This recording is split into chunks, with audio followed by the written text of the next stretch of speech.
What can the teacher make you? Make you a teacher.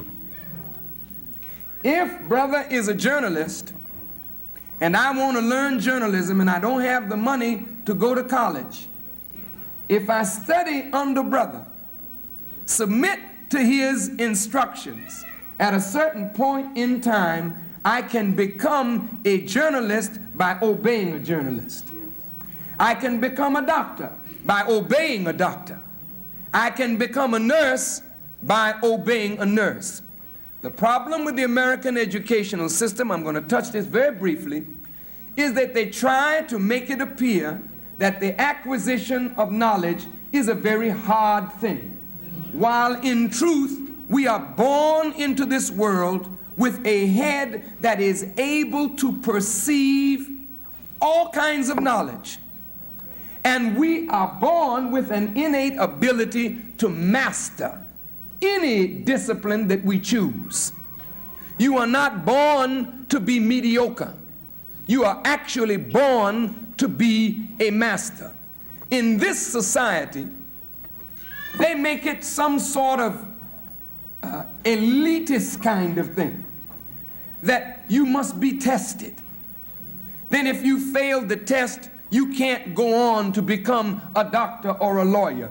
Any of you that has a will to be a doctor can become a doctor. Any of you that has the will to become a lawyer, a teacher, a chemist, a physicist, a botanist, a mathematician, you can become whatever you will. That is the nature in which God created every last one of us. Now, the reason you don't become what you will is because of a set of impediments that are placed in the pathway of your progress. Now, I say that to say this: if you study under a devil, you become a devil. Because a devil is not going to make you a God of righteousness. He's going to make you a master of evil. If you study under the God of righteousness, you become godly, godlike. Is that clear? Yes. So now, if I asked you, who would you like to be under? Would you like to be in the classroom of Satan or in the classroom of the Creator? You would all say, I would like to be in the classroom of the Creator. Then how are we so evil? If we are evil, then it means we may like to be in the classroom of the Creator, but we are right now in the classroom of Satan, and we have studied well. For we have become little devils. Oh, now, don't get excited. This is not what you were made for, but this is what you are being made into because you got the wrong teacher. And you're listening to the wrong influences. And the wrong influences are shaping us in sin and after iniquity. We cannot deny that America, as the Bible teaches, has become a habitation of devils. Now, Allah says that the jinn were made before in the Quran. The jinn were made before. The jinn is a name for fiery spirit. Fiery spirit. I want you to listen to me very carefully. So many of us think that the jinn is an entity that is made before the man, and that is true. But the jinn stage is a stage on the way to the evolutionary development of a real man. But if at any time you stop in the process of your development, you could stop at the stage where you are considered jinn. Now listen to what I'm saying. Jinn represents fiery temperament, fiery nature, where you give rise to emotionalism. You're controlled and governed by your emotions rather than by a developed intelligence. Do you understand? Yes, sir. When you look at a newborn baby, have you checked this out? when you don't give the baby what the baby wants, when the baby wants it, the baby cries. And if you listen to the baby, sometimes you can hear that that cry will evolve into a fierce anger, where the baby is crying and you can feel that that baby is actually angry. And it gets so angry till sometimes it cries until it turns different colors and even can become blue and knock itself out by its own anger. Well, how did it get angry like that? Why did it show this fire? Because fire is a part of the human nature. Listen, there is fire in everything that is in creation.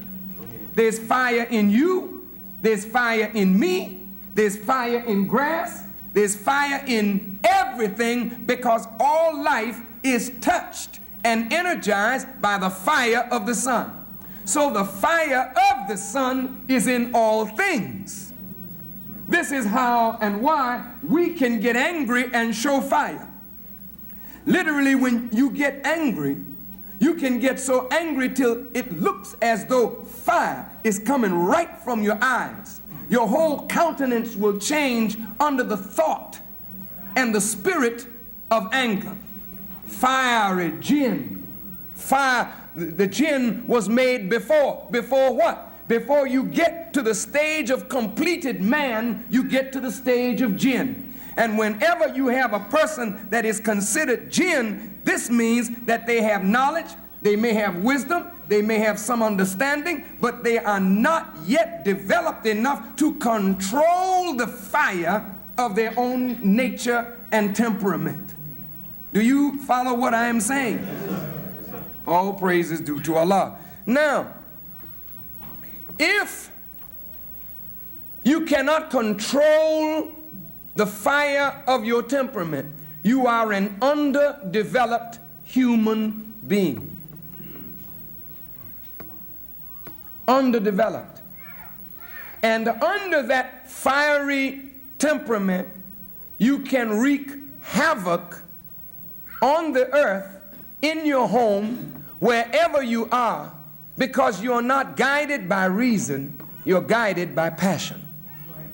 Are you listening? All right.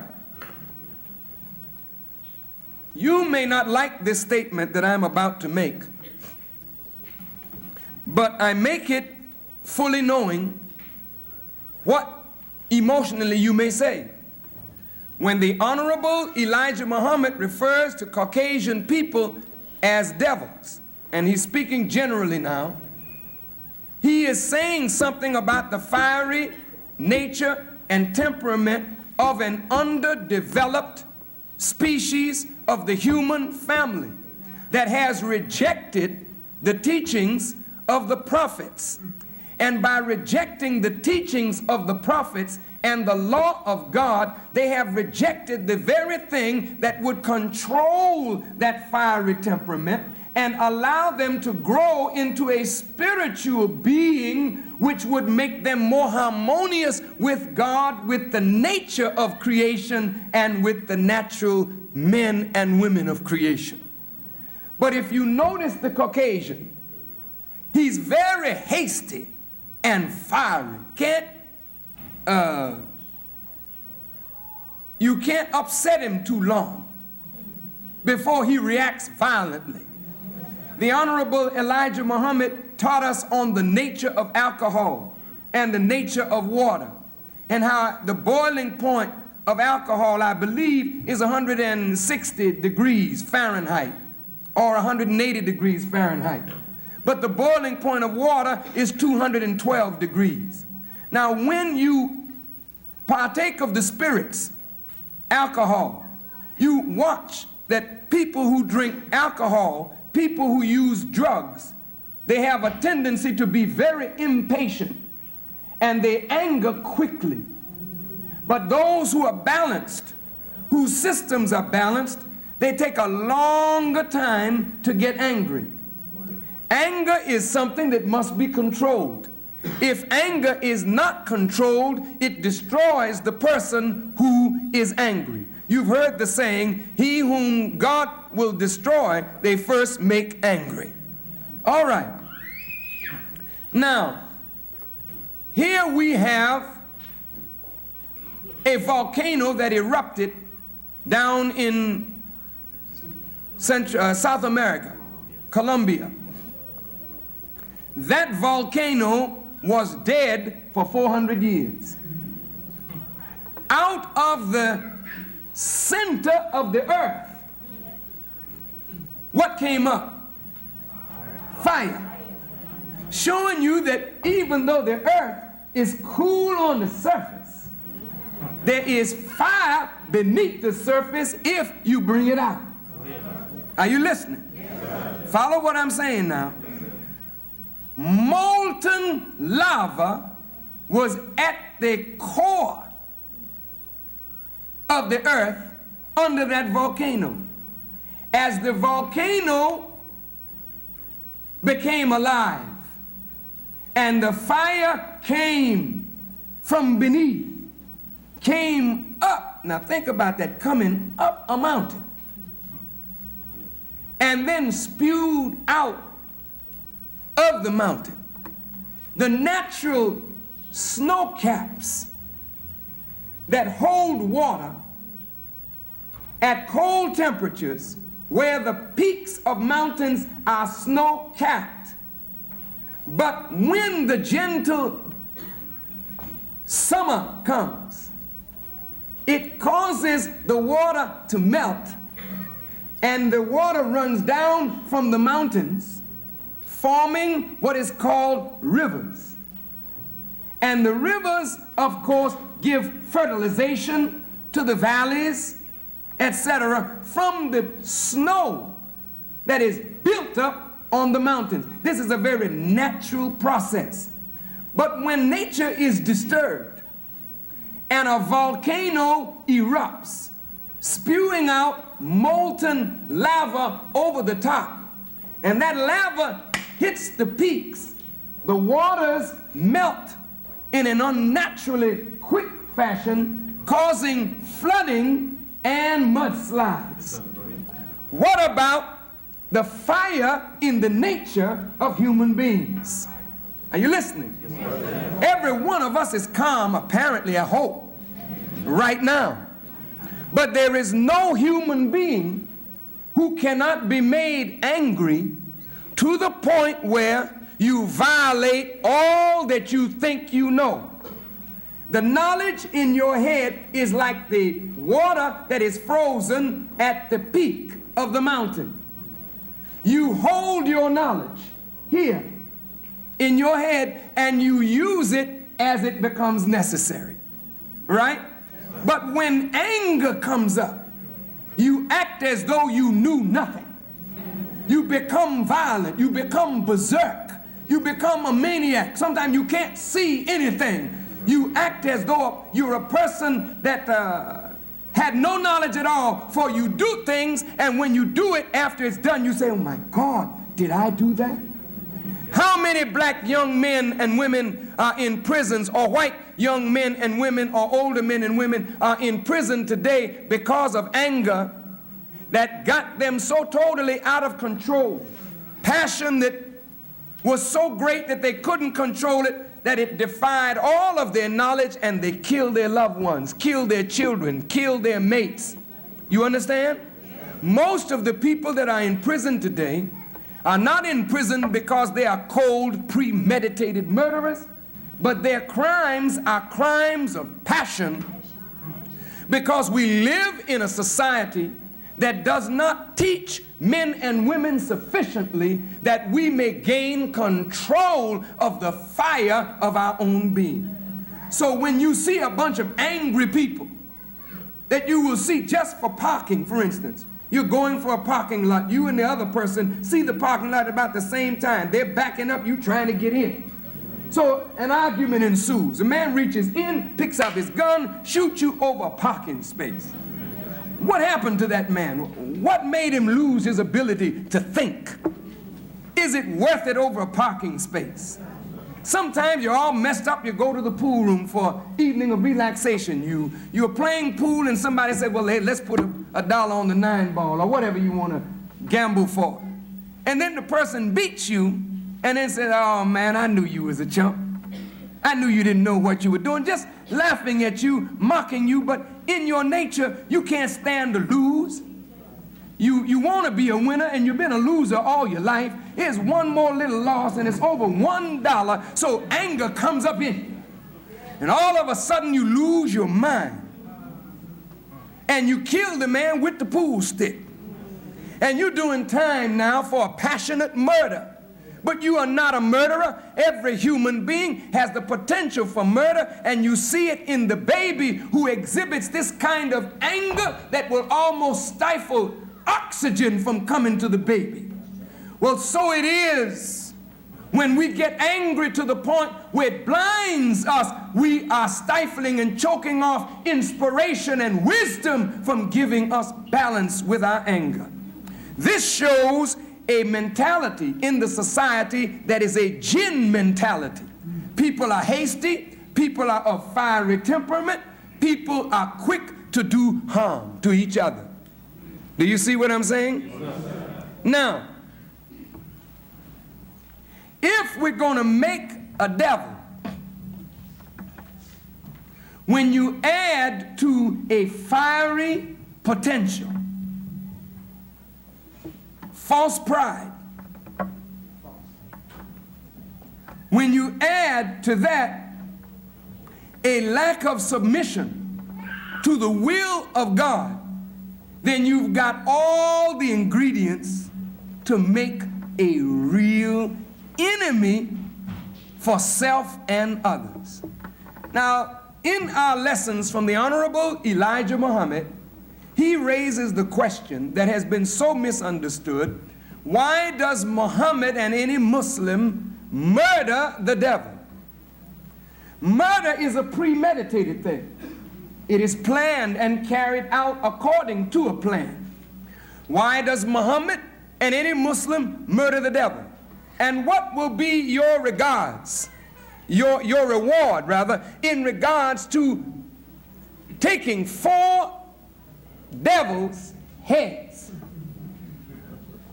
So many of us in the days of our ignorance, and many white people who got those lessons, and the FBI certainly has them, they're looking and say, oh my God, these Muslims are being trained to be murderers of the devil. We really are. We really are. But not in the way you think, wicked one. We are not out here planning to murder human beings taking their physical life. That's not what it's about. 4 heads. Does that mean that every Muslim must go out and actually take the head off of 4 devils? No. The Honorable Elijah Muhammad didn't want these lessons in the prisons because in the prison a man don't have anything to do but look at things like this and think of his condition and who put him in such condition. He might get angry and start getting a few heads in the jail, and this is not proper. So the Honorable Elijah Muhammad did not want such lessons in the prison. But as we mature in the teaching, we began to understand that you've got 4 beasts that the Bible talks about. 4 great beasts, and it's not talking about physical animals, but it's talking about human beings who have not matured spiritually, who are of that beast-like temperament and nature. They are underdeveloped human beings, so they're on the level of the lower forms of life. America is like that. She's one of the great beasts that the Bible talks about. Sorry about that, brothers and sisters, but that's the truth. England is like that. She's one of the great beasts that the Bible is talking about. Germany is like that. Italy was like that. Russia is like that. These are beasts. When you have a beast, the beast doesn't think about what's right or wrong. The beast says, I'm hungry. Here's a little lamb, I'll pounce on it. America doesn't think of right and wrong when she thinks about the raw materials that are in some Latin American country, some Central American country, some Asian country, some African country. If it's there and we need it and there's an opportunity, we take it. That's the nature of a beast. That's the nature of the foreign policy of the government of the United States. It is the foreign policy of a beast. Do you hear what I'm saying? Now, are you anti-American, Farrakhan? Not at all. I am anti a beast being in governance over human beings.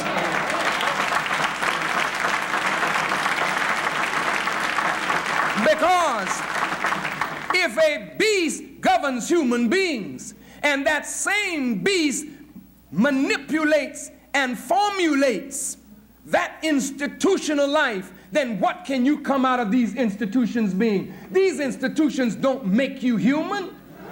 These institutions absolutely foster in you the elitist mentality that makes you think you're better than your brother and sister if you happen to have a degree, and then you try to use your less fortunate brother and sister, manipulate them with the same mentality of the beast who governs you. It is a beast that governs not only the political arena, but the religious arena is also governed by human beings who are underdeveloped, fiery temperament. They give the appearance of holiness, but they are absolutely beasts in human form. And what I'm suggesting is that the hierarchy of the Catholic Church, the hierarchy of the Christian church, the hierarchy of the Jewish synagogues, the hierarchy of the government of America have no right reason to govern the people. What are you making of the people? Look at the people who are coming out of these institutions and tell me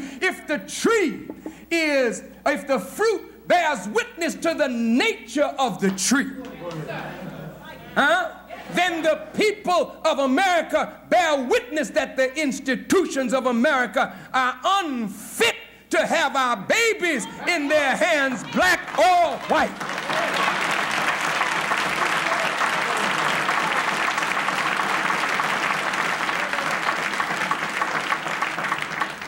Okay, now this is simple truth.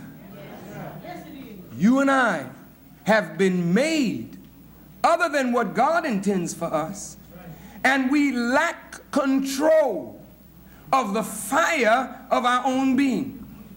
What is it in a human being that will cause a human being to lynch another one?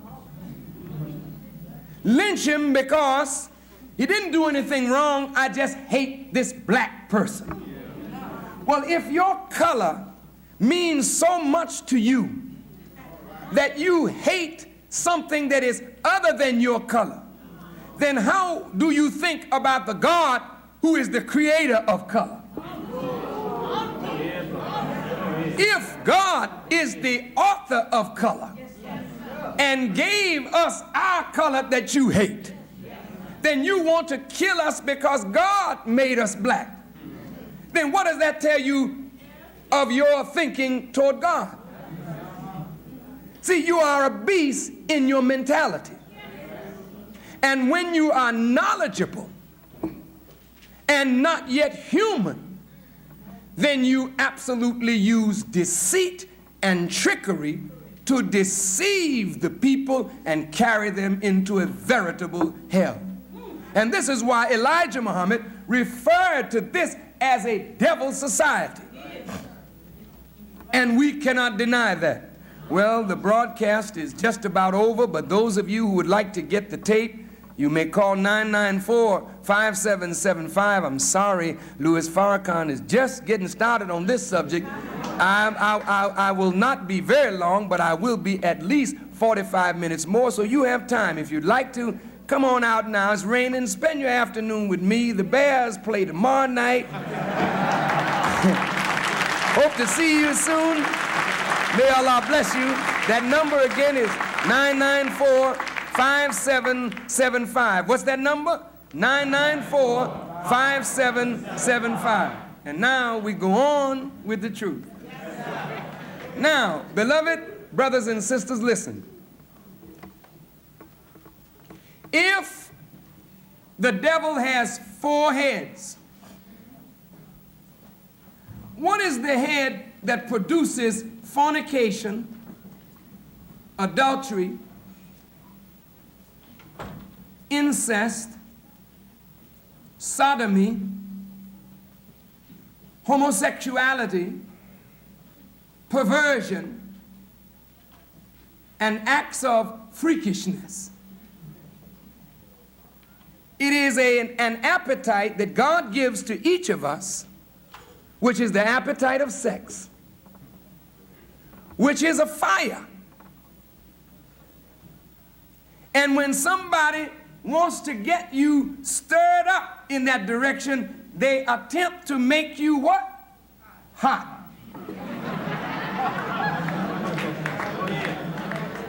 Excuse me. Pardon me, but that's the language. In the heat of the night. The dog is in heat. I need to go get a cold shower. To do what? Cool down this heat. Where'd the fire come from? Fire came from within. Who stoked the fire? Who stimulated the fire? Who put fuel on the fire? Somebody who knew how to touch the right button where you were concerned at the right time could, come on, baby, light my fire.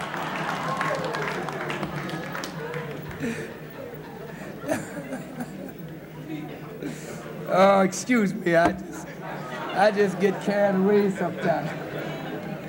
Do you understand what I'm saying? Now, when you're singing a song, come on, baby, light my fire, what are you saying? You got the match. I sure got the fire. Now, if there's a fire burning in each of us, then anybody that got the match, that strikes it at the right time under the right circumstances, you start firing up. Well, okay, then sex, the appetite of sex is a fire. Right? Yes, sir. Is it right? Yes, sir. Does it need to be controlled? Yes, sir. Agreed? Yes, sir. We all right? Is anger a fire? Yes, sir. It's a fire, it's a passion, isn't it? Yes, sir. Does it need to be controlled? Yes, sir. These are lusts. Is the desire for material things, the acquisition of things, is it also a fire? Yes. See, I'm on fire. I got to have that car. I like that car. I want that car. You see the person get lit. Their eyes begin to sparkle because a fire is raging in them. See, but having a desire for a thing is not wrong, but having control of the desire is proper. Otherwise, people can take advantage of you by starting a fire and then manipulating you by the fire. Okay, so we've got a lust for sex, appetite for sex, an appetite for anger, an appetite for material things. Then we have another terrible fire that burns, and sometimes it can go unnoticed. It's the fire of envy. When you think someone has something that you yourself want, you think it belongs to you. So you sit there and hate the person that has it, and this fire is raging in the furnace